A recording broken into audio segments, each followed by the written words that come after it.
ঠাকুর দেখতে বেরিয়েছিলাম। ভেবেছিলাম করব খুব মজা, কিন্তু হয়ে গেল সাজা। তো কেন সাজা হলো? তো পুরো ভিডিওটা দেখতে থাকো। Hello everyone. তো পুরো কেউ স্কিপ করবে না।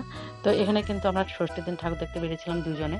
তো ভেবেছিলাম ষষ্ঠীর দিন হয়তো একটু ফাঁকা, ফাঁকা থাকবে, সেই কারণে বেরিয়ে পড়লাম। আর বাকিরা যে সদস্যরা আছে বাড়ির ফ্যামিলির সবাইকে নিয়ে বেরোবো, কিন্তু সপ্তমী, অষ্টমী, নবমী ৩ টে দিন আরও আছে। তো এদিকে কিন্তু ঢাকি ভাইয়েরা কিন্তু কি সুন্দর ঢাক বাজাচ্ছে, যেহেতু মায়ের পুজো হচ্ছে সন্ধ্যা আরতি, সেই কারণে। আর এখানে ছবি তোলা নিয়ে বরের সঙ্গে লেগে গেছিলাম যুদ্ধ। তার কারণ বর কিছুতেই আমাকে ছবি তুলে দিবে না, আর আমি ছবি তুলবো। তো এরকম কার, কার আছে অ্যালার্জিক টাইপের বর?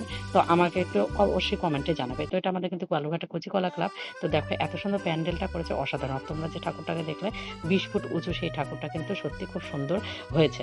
তো যাই হোক, এদিকে ঝগড়াঝাটি সবকিছু করে কিন্তু খিদে পেয়ে গেছিল। তো খেতে চলে এসেছিলাম আমাদের বাটারফ্লাই রেস্টুরেন্ট বালুরঘাটের, যেটা একটা নামকরা কিন্তু রেস্টুরেন্ট, যেটা আমার খুব পছন্দের একটা রেস্টুরেন্টে। তো এখানে এসে দেখি এখানেও খাওয়ার দাওয়া এতটাই লাইনে যে মানে অনেকক্ষণ দাঁড়িয়ে থাকবে, মিনিমাম ২ ঘন্টা। তো এতক্ষণ দাঁড়িয়ে থাকার ধৈর্য নেই, যেহেতু ঝগড়াঝাটি হয়েছে, একটু মনোমালিন্য হয়েছে।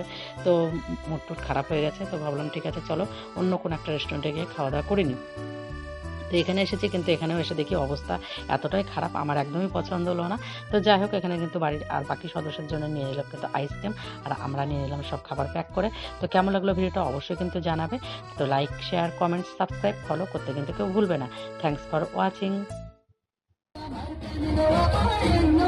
গাড়িতে আইলো আমার কানলো